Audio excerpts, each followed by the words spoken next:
Assalamualaikum warahmatullahi wabarakatuh. Bismillahirrahmanirrahim. Alhamdulillahirabbil alamin.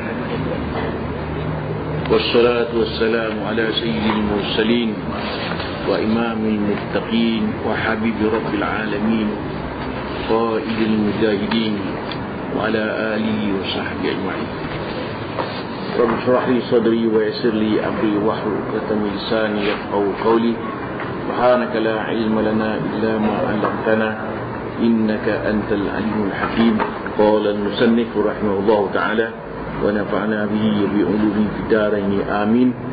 Tuan-tuan dan puan-puan sekalian, kita masuk muka surat 10, lebih kurang 15 dari bawah, 15 ayat dari bawah. Riwayat daripada Abu Hurairah radhiyallahu anhu berkata, ia, aku dengar Rasulullah sallallahu alaihi wasallam bersabda, barang siapa ziarah orang alim, aku daman baginya atas Allah Ta'ala dan syurga. Hadis ini diriwayatkan oleh Abu Hurairah radhiyallahu anhu. Abu Hurairah namanya Abdurrahman bin Sakhr. Abdurrahman bin Sakhr nama gelarannya Abu Hurairah. Dia berkata, dia pernah mendengar Rasulullah SAW bersabda, barang siapa ziarah orang alim, aku jamin akan masuk syurga. Daman mana jamin? Daman maknanya jamin. Jamin dia akan masuk syurga. Kelebihan orang alim. Sebabnya kita digalakkan rajin-rajin ziarah orang-orang alim. Sama juga dikatakan, pernah saya sebutkan sini dulu, apabila kita menziarahi kematian orang alim,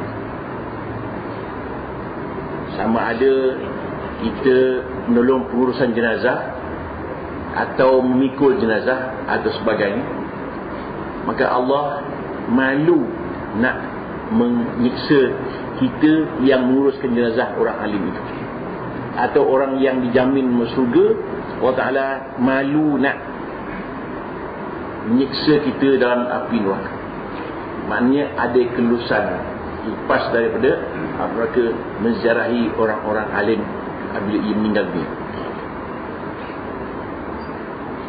Dan daripada Sayyidina Ali bin Abi Talib radhiyallahu anhu, bahawasanya berkata, ia sabda Rasulullah sallallahu alaihi wasallam, barang siapa ziarah akan orang alim, yakni pada kuburnya, kemudian baca ia di sisinya bagi satu ayat, akan satu ayat daripada kita Allah, saya memberi akan dia Allah Ta'ala dengan sebilang-bilang langkahnya satu mahligai dalam syurga, dan telah baginya dengan tiap-tiap satu huruf yang dibacanya atas kuburnya satu mahligai dalam syurga daripada emas, seperti yang disebut dalam Riyadhus Shalihin.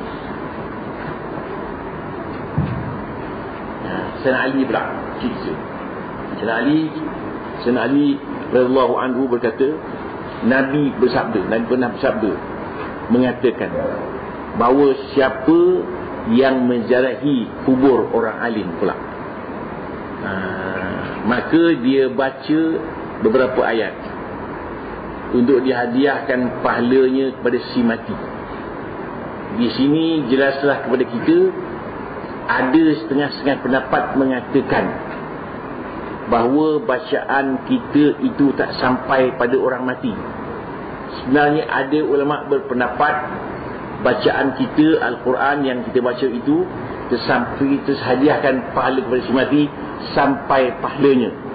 Kiaskan pada puasa. Kalau sekiranya saudara kita meninggal dunia, ketinggal puasa, kita boleh gantikan puasa. Katalah dia tinggal 30 hari puasa, kita puasa ke 30 hari, atau upahkan 30 orang, boleh. Itu rendang. Begitulah juga, maknanya kita bacakan ayat-ayat Al-Quran, maka tiap-tiap satu huruf dibaginya kita mahligai dalam syurga.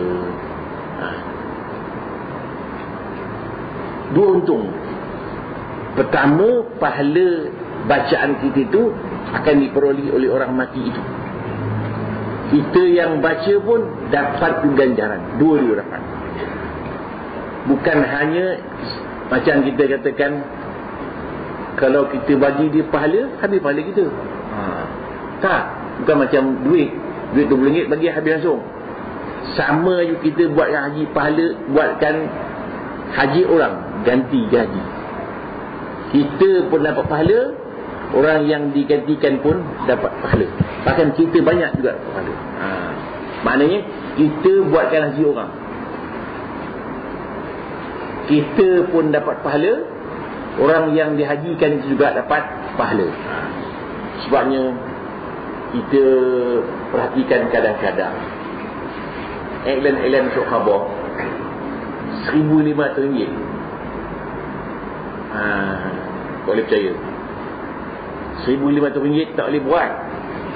Pasal kita naik kereta daripada Mekah ke Arafah pun RM1,500, habis langsung. Jadi kalau kita nak buatkan haji untuk negara kita, dua cara. Yang pertama caranya ialah membeli diri. Berapa belanja hajinya, itu yang kita bayar. RM15,000 bayar. Itu membeli diri. Badal haji, upah haji. Upah haji biar berbaloi. Mana kita kata RM1,500 mahal sangatlah, 100 tak boleh, 100. Nak buat diri lah senang. Maknanya kita nak buatkan haji untuk saudara kita, mak kita, biar berbaloi, biar pahala betul. Jangan sayang duit tu. Kita bagi RM500. Orang buat pun wirid pun tidak, istighfar pun tidak. Ya Allah, tidak pasal apa, sikit sangat gitu. Minyak tu dia bersungguh. Yang takutnya apabila orang tu dapat duit, dia bagi student tengok, sikit sangat, aku cari lain tak, bukan orang ni. Maknanya dia panggil al-wakil tidak sah. Kita wakilkan seorang untuk buat haji, diwakil kepada orang lain pula, tak sah hukum ni. Maknanya biar wakil satu kali wakil, jangan dua kali wakil. Pasal bila kita bagi RM1,500, saya tahulah kita ni RM1,500 kerana dia baginya pergi dapur tu. Dia ambilnya RM500, dia ambil RM1,000, dia bagi RM500. Pekerja dapur pun tak buat haji. Dia simpan masak, apa pun tak dapat. Duit pun habis, apa pun tak dapat. Pastikan kita buat haji, cari orang yang betul-betul yang layak buat haji. Jangan suka-suka je. Habis waktu. Kita balik. Jadi satu huruf yang terkubur, satu malaikat dalam syurga. Itu pahala. Itu kita menunggang sekejap. Pahala Allah Ta'ala beri ni banyak sangat, terlalu banyak. Kalau tak masuk syurga, tak tahulah. Maknanya Allah Ta'ala bagi apa-apa ibadat, sikit ibadat, pahalanya banyak. Cuba bayangkan, kita baca Bismillahirrahmanirrahim 19 huruf. Al-Fatihah 156 huruf. Fatihah 156 huruf. Kita baca Fatihah saja, ya Allah sampaikan pahala bacaan aku ni kepada sekolah-sekolah orang alim sekian-sekian. Maka tiap-tiap satu huruf dia bagi jadi satu mahligai dalam syurga. Di 156. Kita banyak huruf. Banyak buat apa banyak. Kita kata tu dalam syurga tu. Dalam dunia pun tak cukup-cukup, di akhirat lagi banyak pahala, lagi banyak hadiah. Macam kita katakan, barang siapa baca subhanallah walhamdulillah la ilaha illallah Allahu akbar satu kali, maka tumbuh satu pokok di syurga. Kalau 100 kali satu pokok, kan banyak. Itu benda menunjukkan Allah Ta'ala sayang sungguh kepada kita. Dia tak hendak kita masuk neraka sebenarnya. Itu bagi pahala banyak-banyak. Satu yang kelebihan ni umat Muhammad aja sebenarnya. Umat Musa tak dapat. Pernah Nabi Allah Musa AS bermunajat, ya Allah Tuhanku, dia kata aku dapat tahu dalam loh tu ada umat yang nanti berniat saja akan dapat pahala. boleh tak bagikan kepada umat aku? Kata Allah Ta'ala, tak boleh. Aku nak jadi umat Muhammad saja. Umat Muhammad ni banyak kelebihan. Umat zaman dahulu, kalau sekiranya zaman Nabi Musa, kalau kena darah sini, tak boleh masuk, kena gunting buang. Tu sebab Nabi Allah Adam AS mengatakan, untung umat Muhammad, pasal aku buat salah di syurga, kena keluar dari syurga. Umat Muhammad buat salah di dunia, bertobat masuk syurga, terbalik. Aku buat salah di syurga, Allah Ta'ala terima taubat aku di Mekah. Umat Muhammad buat salah, Allah Ta'ala terima taubat di mana-mana saja. Aku tak boleh terima sedekah. Nabi Musa kata, ada umat yang nanti boleh terima sedekah, umat dia tak boleh. Umat dia kalau terima sedekah kena bakar. Kita boleh makan sedekah, kantung gitu. Sampai Nabi Musa kata, ya Allah, jadikan aku nabi jadikan aku umat bernabi itu. Kan? Jadikan aku nabi kepada umat itu. Allah Ta'ala kata, tak boleh, nabi dia ada. Tak jadikan aku umat pun tak apalah. Jadikan aku umat Nabi Muhammad. Tak boleh, kau dah dulu Muhammad kemudian. Menunjukkan cerita hebat umat Muhammad ni. Itu umat Muhammad ni akan masuk surga 70,000 orang tanpa hisap. 70,000 tanpa hisap. Kalau masuklah. Kalau tak masuk, masuk dulu. Cerita habis. Hikayat Bible Ka'bul Ahbar berkata ya, bahawasanya Allah Ta'ala hisapkan hambanya, maka oleh berat kejahatannya atas kewajikannya, disuruh dengan dia kepada neraka.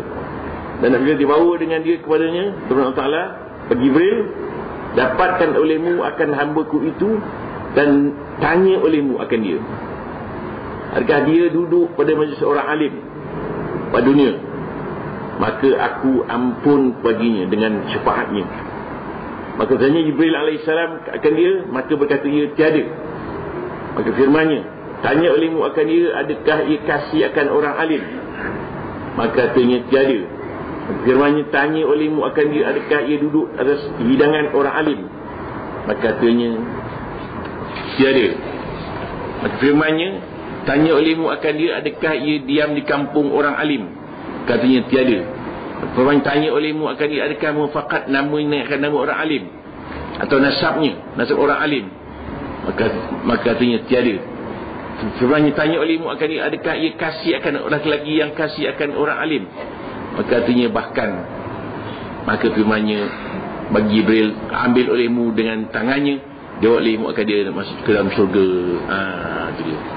Jadi hikayat seorang ni nak masuk neraka dah, timbang-timbang dia punya amalan, berat amalan jahatnya, jadi confirm masuk neraka. Sebelum masuk neraka, Tuhan tanya dulu Jibril tu tanya dia, benar tak dia ni duduk sekampung orang alim? Tak benar. Duduk kamu menggali dia. Nama sama alim? Tak sama juga. Makan sama? Tak pernah sama. Kasih? Tak kasih. Pemantul? Semua tak ada. Nama pun tak sama. Nama penyanyi pop. Sekarang kan suka nama penyanyi pop. Sekarang nama suaminya Yahya, nama isinya Mahani, jantung jadi Yamaha. Semua tak ada. Tak ada. Sayang pun tak ada, masa sidang pun tak ada, sekampung pun tak ada, nama pun tak sama. Kasih pun tidak. Tapi Allah Ta'ala kata tak apalah, masukkan ia ke syurga juga. Pasal dia pernah sayangkan satu orang tu sayangkan orang alim. Itu indirect. Dan inilah ada harapan. Tapi tak bolehlah kita buat modal gitu pula. Tak payah vizia kita sayang orang alim dah. Tak boleh. Jangan buat modal gitu. Jadi maknanya nak ceritanya kelebihan orang-orang alim itu aja. Jangan kita kata tak payah sembahyang, tak payah apa. Kita sayang orang alim, sayang sepupuk orang alim ni. Tak boleh. Assalamualaikum.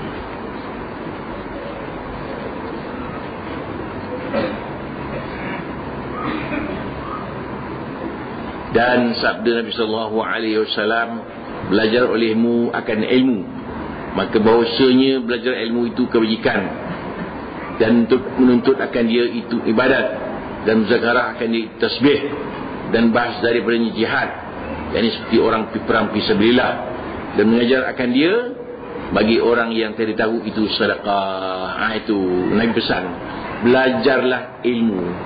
Apa-apa belajar tu, belajar ni maknanya berkitab. Kita ingat tu, berkitab, ada kitab. Belajar. Apa dia kata? Belajar itu kebajikan, menuntut dia ibadat, muzakarah tasbih, bahas jihad, mengajar sedekah. Itu kelebihan dia. Satu-satu belajar dan mengajar. Jadi maknanya mengajak kita supaya rajin-rajin belajar. Sebab Nabi pesan, utlubul ilma minal mahdi lalahad. Tuntut ilmu daripada buayan sampai ke liang lahat. Sebabnya kita anak-anak baru lahir saja dah diajar supaya perkataan Allah Ta'ala masuk dalam gendang dia. Pecahkan gendang anak kita dengan Allahu Akbar. Itu mengajar tu. Mati dia ajar la ilaha illallah. Dalam kubur pun dia ajar. Pasal apa dalam kubur mengajar juga? Pasal orang dalam kubur itu dengar, tapak ke jalan pun dengar. Demikian dia ajar dia. Mudah-mudahan dia dapat jawab soalan-soalan mungkar nakir. Walaupun soalan dah bocor, dah. Tetapi mudah-mudahan dengan doa dan ajaran kita itu dapat dia menjawab soalan-soalan mungkar nakir. Memang mungkar nakir amat menakutkan, amat mengejutkan sebenarnya. Tetapi kalau sekiranya kita kuat beribadat, kuat baca Quran, kuat bersedekah, kuat bertahlil, bertasbih dan sebagainya, maka senang kita dalam alam barzakh itu. Di alam barzakh itu seorang-seorang. Cuba bayangkan seorang, siapa pun tidak berteman, nak meneman tak ada siapa lah. Malaikat datang dengan muka yang amat menakutkan itu, bertanya soalan-soalan. Memanglah kita ketika itu berada di antara hidup dan mati. Kita di dalam kubur itu, bila orang balik, kita berada di antara hidup dan mati.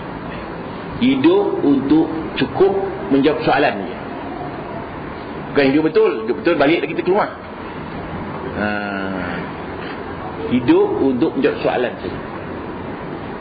Sekarang kita standby, siap-siapkan amalan. Jangan tunggu masa yang sempit baru nak beramal. Sekarang masa lapang. Habis.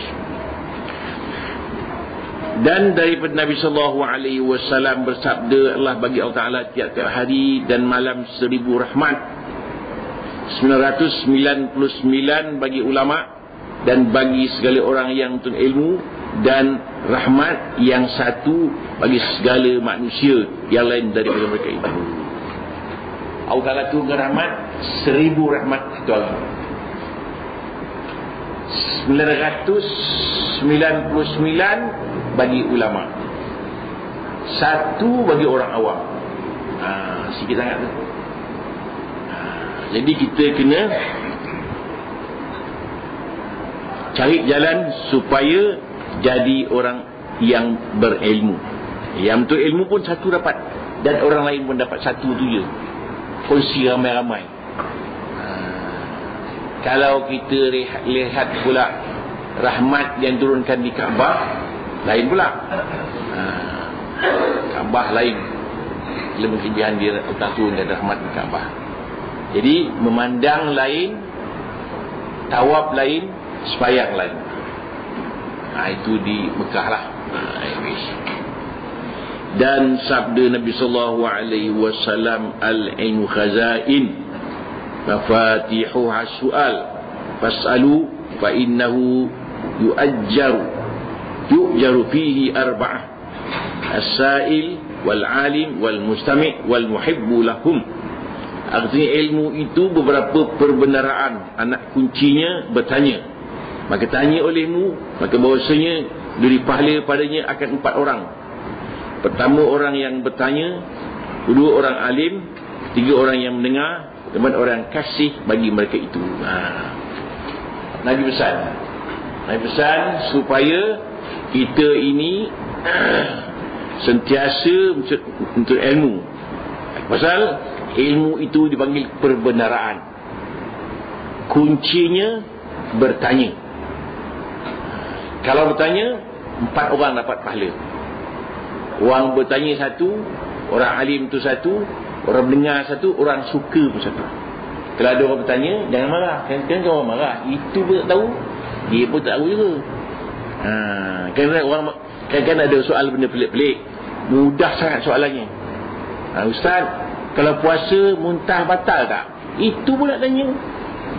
Bodoh dia kata. Dia bodoh. Dia pun tak tahu juga. Itu sebab yang kadang-kadang orang boleh tanya soalan tu, remeh-remeh soalan.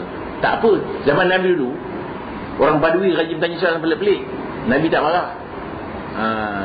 Orang Badui rajin tanya Nabi soalan pelik-pelik.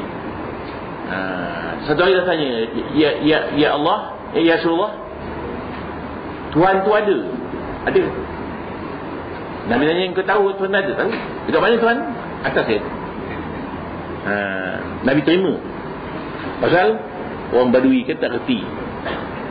Sama je satu orang tanya, Ya Rasulullah, bila seorang itu minta kemaluannya, batal tak uduk dia? Nabi kata, itu anggota dia, maknanya tak batal lah kan? Tak lama tanya orang lagi. So tanya orang lain tanya pula, Ya Rasulullah, apa hukumnya orang minta kemaluannya? Nabi kata batal, kena uduk. Sudah. Kedua hadis yang berlainan. Maka dicari ulama, mengapa jadi gitu? Yang pertama, kerana orang itu baru masuk Islam, tidak menyusahkan dia. Itu hadis yang macam seorang. Kita macam seorang, kita tak faham macam mana ni, batal tak batal. Kalau tak tahu, jangan fikir-fikir itu, tanya orang tahu. Yang pertama itu pasal dia baru masuk Islam. Kalau sentuh-sentuh batal kan susah dia. Tak apa, yang pertama tak apa, sentuhlah pagi malam tak apa. Yang kedua, kan dari Islam lama dah.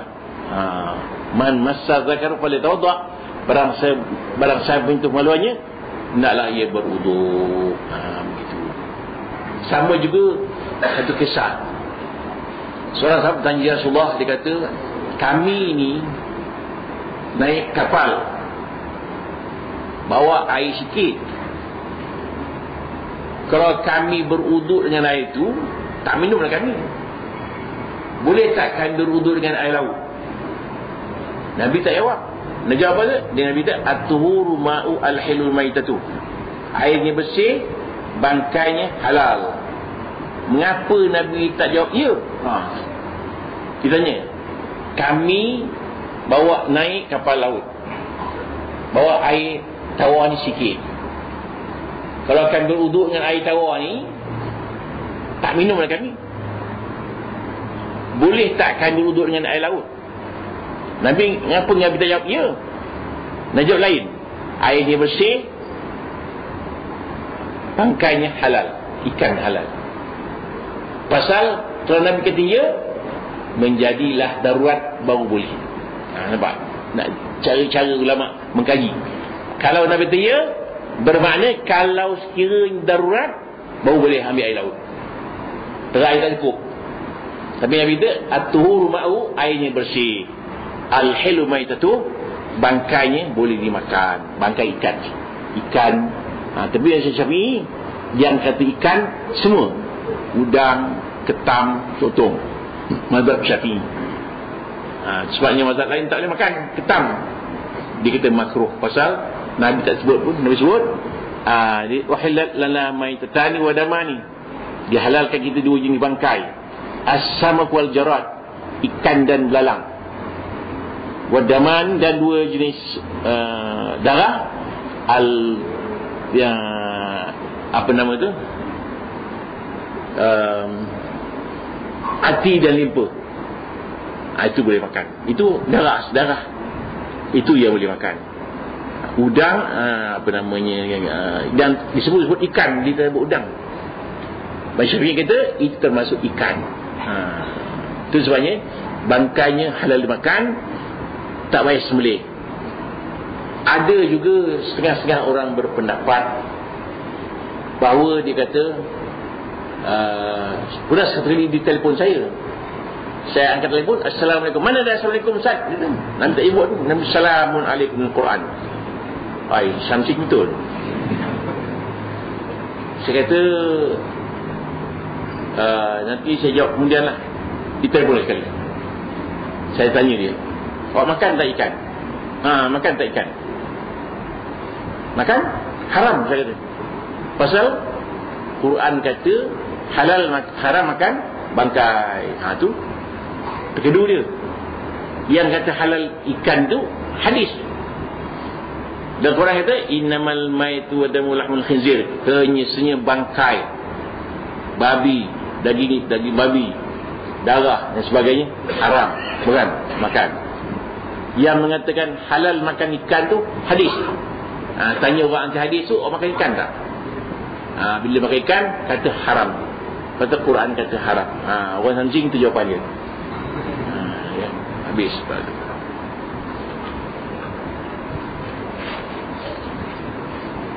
Dan kata Abu Darda ni seorang sahabat. Dia yang hebat. Darda dah tua dah, nak mati dah dia. Dia kata apa? Zawijni, kawinkan aku. Sebab kata kau nak mati, kau apa? Nak mati dah, nak kahwin dah. Pasal aku malu bertemu Allah Ta'ala dalam keadaan bujang. Bila mati dalam keadaan berkahwin. Dia kubur dia dekat Mesir tu, kat naik baut Iskandariah tu. Berapa kali orang nak munturkan, tak boleh untuk. Itu kubur Abu Darda. Dia sakit perut, dia meninggal waktu pergi perang, meninggal tanam situ. Bila kerajaan Mesir nak runtuhkan kubur dia, tak boleh. Itu Abu Darda. Dia nak mati pun nak kahwin. Kita belum mati, kahwin cepat-cepat. Pasal pahala banyak. Kalau bujang, pahalanya 1, bukan? Kalau kahwin, pahalanya berapa? 70. Kahwin 2, 140.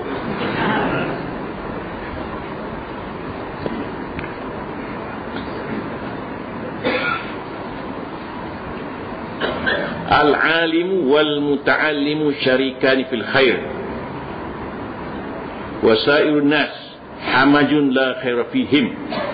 Bermula orang yang mengajar dan orang yang belajar itu bersekutu keduanya pada kebajikan, dan sekalian manusia seperti lalat atas muka binatang dari kebajikan pada mereka itu. Maksudnya orang alim dan orang yang mengajar, belajar, kongsi, dua-dua orang dapat pahala, dapat kebajikan. Orang alim pun dapat, orang mengaji pun dapat. Wasairun nas hamaj, dari orang lain tak mengaji tu huru-hara maknanya. Orang tak mengaji. Itu sebabnya mengaji ini tak ramai orang datang. Kalau malam-malam tengok apa tu, Mahajarawak tu penuh orang. Kalau di konsert-konsert ramai orang. Kalau mengaji tak ramai orang. Sebabnya ahli syurga ni sedikit je sebenarnya. Sikit. Memang kadang-kadang ramai datang dengan ceramah, ramai. Yang tak datang lagi ramai. Itu dia kata sini, wasairun nas hamajun la khaira fihim, dan orang lain kelan manusia seperti lalat atas muka binatang, tadi kewajikan pada mereka itu. Maknanya orang awam yang tak mengaji itu tak ada faedah pun hidupnya membazir je, rugi hidupnya. Pasal itu sebabnya dia kata Syekh Abdul Qadir Jalani, man man ikhtara dunya man arada dunya wa ikhtara 'ala nas akan mesti uqubat. Barang siapa memilih dunia dan mengutamakan daripada akhirat, Allah Ta'ala seksa dia 6 seksaan. 3 dunia, 3 di akhirat. Yang di dunia yang 3 itu, yang pertama fa'amul laisa lahu muntaha, angan-angan yang tak berhenti-henti. Yang kedua hisun ghalibun laisa qana'ah, yang kedua loba yang tak akan puas-puas. Yang ketiga wa ukhidha min halawatul ibadah, yang ketiga dicabut dari punya kemenisan beribadat. 3. Kalau sibuk siang malam dunia, itu dikatakan orang mencari dunia, akhirat tak dapat. Macam menanam lalang, padi takkan tumbuh. Menanam padi, lalang akan tumbuh. Maknanya cari dunia, akhirat tak dapat. Yang akhirat, dunia akan cari kita. Jadi 3. Kalau sibuk dunia, sibuk, mati. Mana? Duit mana bagi? Siapa yang untung? Orang hidup. Mati habis. Jadi yang tahu Pak Amal selalu muntaha, angan-angan yang tak habis-habis. Mau lagi. Aisun ghalibun laisa qana wa amal laisa muntaha, wa kedua hisn ghalibun laisa lahu qana'ah, yang kedua loba yang takkan cukup. Orang yang ada 1 bilion mau 2 bilion, 10 bilion nak 20 bilion. Bila dah berhenti tu? Maka macam mana? Sekeping itu. Sekeping macam mana? Duit 20 bilion. Ada satu orang di Melaka tanding makan macam mana? Dia makan 10 keping. Menang dia. Menang makan macam mana? Dia minum, gembung perutnya, mati langsung. Yang kedua wa ukhidha minhu halawatul ibadah, yang ketiga dicabut dari punya kemenisan beribadat. Beramal tak seronok dah. Sebabnya bila imam main lambat, marah makmum. Nikmat beramal tak ada.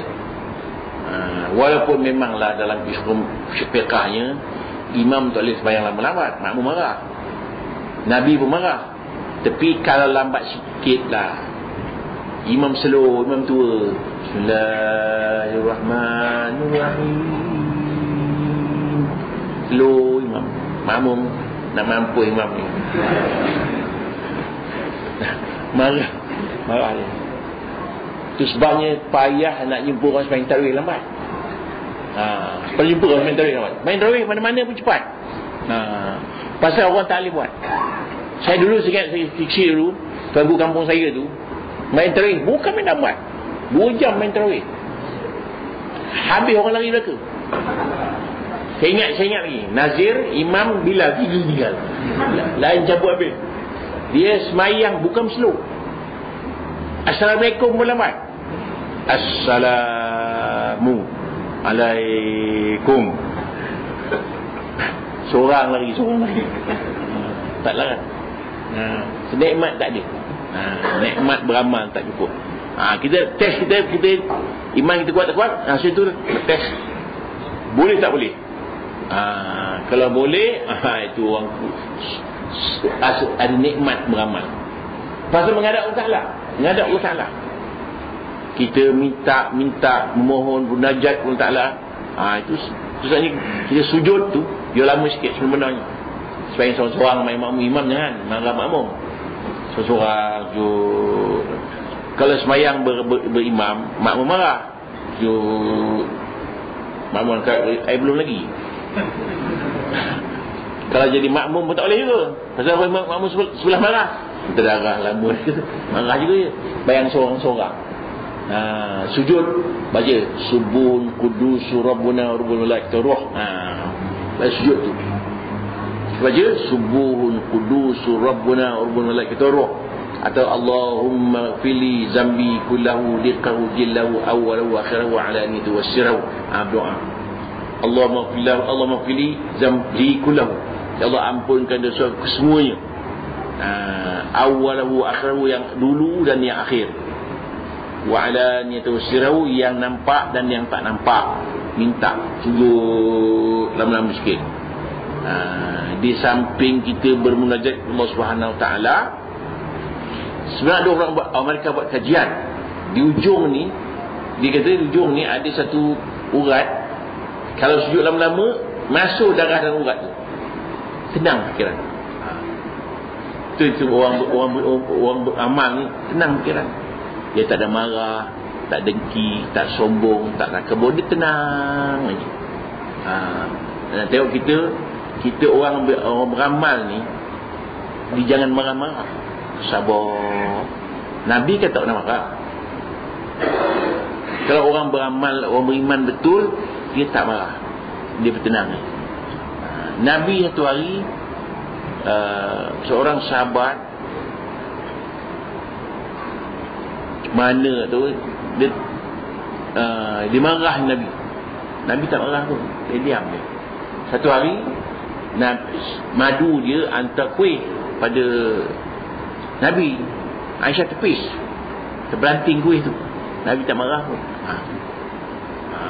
Tu Nabi kata khairukum li ahli wa ana khairum li ahli.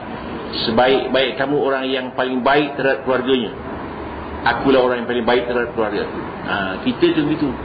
Jangan marah-marah isteri kita, jangan marah-marah. Kadang-kadang kita balik sembahyang Isya, balik mengaji, lambat masak sikit, marah. Kan tak cantik. Lambat pun marah, cepat pun marah. Cepat sangat masak, sejuk nasi, marah juga. Lambat sangat, orang lapar tak kerti. Jadi maksudnya, itu sebabnya Nabi mengajar kita supaya berbuat baik kepada isteri. Jangan marah-marah. Isteri pun jangan bebel. Isteri pun bebel juga, satu hal juga. Itu sebabnya ada satu cerita. Seorang isteri tu rajin bebel je, tak tahan suami dia. Lama diikat isteri, campak pergi buta, biar mati senang lagi. 2 hari pergi buta kan tak ada air, kesian pula. Tak boleh batu ulu apa ni, tali betat naik atas, ulu tak tarik, orang lain pula berbulu, ni jin mana pula ni, ke siapa ni, saya jin asal sehingga berbibir ke bawah, tak tahan aku.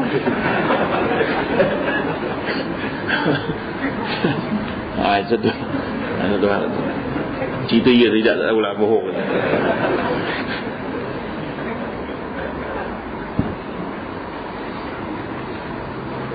Kemudian dan lagi katanya, kun aliman au muta'alliman au mustami'an wala takun rabi' fatahlik. Jadi olehmu alim atau orang belajar atau orang mendengar, dan jangan ada kamu yang keempat, itu jahil, maka binasa engkau. Maksudnya hendaklah kita jadi orang alim. Kalau tak jadi orang alim, jadi orang mengaji. Tak jadi orang mengaji, orang mendengar. Atau jadi orang yang sayang, kasih kepada ilmu. Jadilah. Jangan jadi orang keempat atau kelima. Tak suka. Pasal di Selangor ada sebuah masjid 35 tahun tak ada mengaji. 35 tahun tak ada kelas, langsung. Tak tahulah macam mana. Baru akhir-akhir ni, baru orang lain ambil alih, orang muda-muda ambil alih, baru ada kelas. Tetap malah ada kelas. 35 tahun. Tuan-tuan terfahamlah siapa agak ni. Siapa agak yang tak suka mengaji. Dia tak suka orang berilmu. Sekarang dah mula balik ada setengah-setengah Selangor tak benarkan kita mengajar lah. Dah mula start balik lah. Ada setengah-setengah tempat. Itu saya tanya, seingat saya ceramah dulu di Damansara tu. Lebih habis ceramah, habis makan, saya pun balik. Ada seorang iring saya, dia tangkap saya dia betul agama. Saya dah apa hal pula, saya dah ceramah dah. Nak tangkap saya. Kalau tengah-tengah ceramah, dah ceramah dah habis dah makan. Ditumbuk dia kawan saya tu, pelanting dia, balik dah sulit. Itu ubat yang paling mujarab sekali. Mana saya dah tak ada apa, dah balik dah. Yang kerja yang sakit hati tu, saya agama tunjuk kat terus. Apalah hal ni, macam saya salah lah. Itu kelebihan Selangor dululah. Sekian dimaklumkan.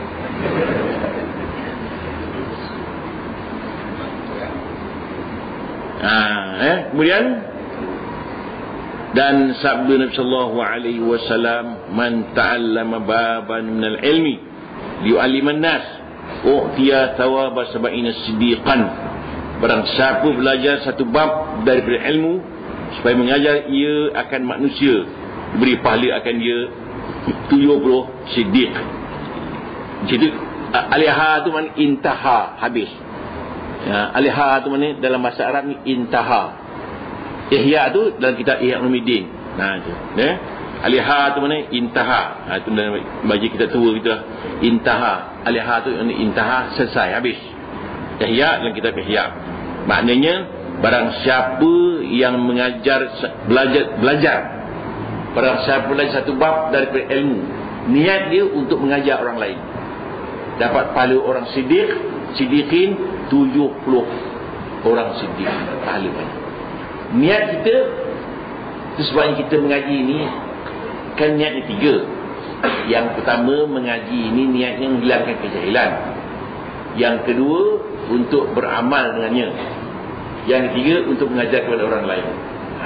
Jadi di sini barang siapa belajar ilmu, niat dia untuk mengajar, dan pahala orang siddiqin 70. Habis. Tambih itu maknanya peringatan. Tak dapat tiada bagi orang yang terilmu itu daripada membaikkan niatnya. Jadi kita untuk ilmu ni mesti niat, niat yang canggih lah, niat yang baik, niat yang elok. Bukan niat nak membodohkan orang, bukan nak lawan-lawan orang, tak. Sekarang kan banyak ulang-ulang lawan-lawan Facebook macam-macam. Entam sana, entam sini, tanya. Dah hilang dia punya niat ilmu dia. Kalau orang tu bersalah, telefon je, supaya orang lain tak tahu. Telefon tanya, apa khabar, gini-gini, bagaimana sebenar-benarnya. Tak apa, terang-terang. Jangan merosakkan nama baik dia. Gitu. Kadang-kadang kita entam sana, entam sini, oh ni bid'ah, ni bid'ah. Akhlak dah tak ada, akhlak ilmu dah tak ada. Jadi akhlak yang paling bagus, telefon je. Pendapat awak tu begini, saya rasa pendapat saya begini. Kalau betul, betul. Kalau salah, itu yang paling betul sekali. Supaya berdepan, jangan kita entam orang sana, entam tak cantik. Jadi rusak akhlak ulama. Maka innamal a'malu binniyat, sungguhnya segala amal itu dengan niat. Apa niat kita belajar? Niat nak niat orang ke, nak beramal ke? Niat beramal, dapat pahala. Kemudian dan daripada Rasulullah sallallahu alaihi wasallam, kam min amalin yutasawwaru bi surati a'mali dunya wa yasiru bi husniyah min a'mal akhirah. Kam min amalin yutasawwaru bi surati al-a'mal akhirah thumma yasiru min amali dunya bi su'in niyyah. Artinya beberapa daripada amal dirupakan dengan rupa amal dunia, kemudian jadi ia dengan baik niat itu daripada amal akhirat, dan beberapa daripada amal dirupakan dengan rupa amal akhirat, kemudian jadi ia daripada amal dunia yang sebab jahatnya. Maksudnya begini, kita apa-apa hal yang penting niat. Kita niat makan cukuplah, kerana untuk beribadat, sihat badan, dapat pahala dah. Tidur ni untuk kesihatan badan, besok pagi-pagi boleh bangun subuh, dapat pahala tidur. Kita sedekah, niat untuk orang supaya kata kita pemurah, jadi dunia, tak ada pahala. Itu niat tu. Sebabnya sedekah ni sebenarnya sunat kita nampakkan orang juga boleh sunat. Boleh orang nampak, supaya orang tak kata kita kedekut. Itu rendang tu. Tapi niat kita, sebab dalam majlis nak dema ni, saya RM10, saya RM20, untuk menggalakkan orang lain, boleh. Niat kita itulah. So niat kita nak action, tak dapat lah. apa-apa hal niat untuk amalan dunia, niat akhirat, pahala akhirat. Macam seorang suami memberi isterinya duit, nampak dunia tu, tapi akhirat dapat pahala. Sebenarnya memberi sedekah kepada fakir miskin, memberi hadiah kepada isteri kita, banyak pahala kepada isteri kita lagi sebenarnya. Jangan lupa tu. Kadang-kadang orang suka sedekah isteri tak bagi duit. Isteri tak bagi duit, dia suka sedekah. Awak ada gaji, awak makan duit awak lah. Tak boleh. Bagi isteri dia lagi banyak pahala. Saya lupa pada 120 ke berapa. Kepada orang lain 70, bukan? Pada isteri banyak lagi. Jadi tuan-tuan, isteri nanti balik rumah minta duit suami tu. Dan haram suami makan duit isteri, haram. Awak bayar duit api, duit air, makan bawa air wayar, dia banyak, tak boleh, haram tu. Kecuali suami isteri itu baik. Tak apalah bang, duit sewa rumah saya bayar, duit kereta saya bayar, api air saya tanggung, makan dapur saya bayar, abang terdarah je lah. Itulah apa. Dan sigianya wallahu a'lam. Sambung dia.